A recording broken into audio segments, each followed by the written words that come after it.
When attaching a modern pergola post to a deck, you want to make sure you have something beneath the floorboards to hold that post securely.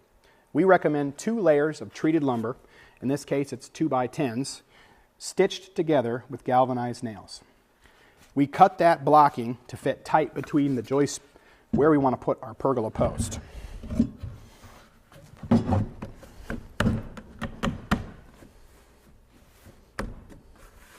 Once that's flush with the top of the deck frame, stitch around the side of it with galvanized nails and floor your deck as you normally would. Once the flooring is on, you can go ahead and place your post where you want it.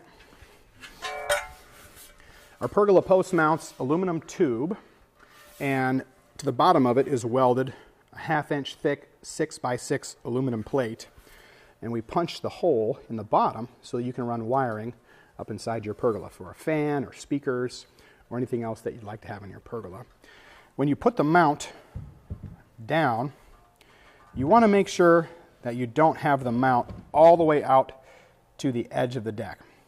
Reason being is the next step is to install your pergola vinyl post sleeve, and it's a little bit wider than the base of the post mount, so you do not want that to overhang the edge of the deck. So minimum inset is 1 inch from the edge. If you have selected a trim ring with your kit, you're going to want a minimum of 3 inches from the edge to make sure this trim ring doesn't hang over the edge. So here I've got the post set up for a 2-inch inset. And there's a couple of different ways you can fasten your post mount down through the deck. The best way is to use a carriage bolt. Drill through the deck, put your bolt head on top, your washer and nut on the bottom, and run it tight. Now, if you can't get underneath the deck, it's too low to the ground, or you're in a spot where the framing doesn't allow a carriage bolt, we recommend a timber hex screw. These are made by Simpson Strong Tie. While there are a number of structural lags on the market, this is one of the heavier duty versions. So once your post is in place, you know it's square because you used a speed square.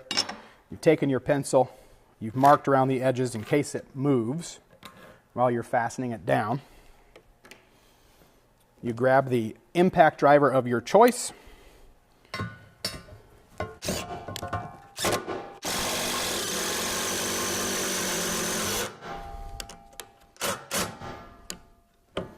You don't want to crank it all the way down tight on the first bolt because it will pull that post over. So as you're fastening your other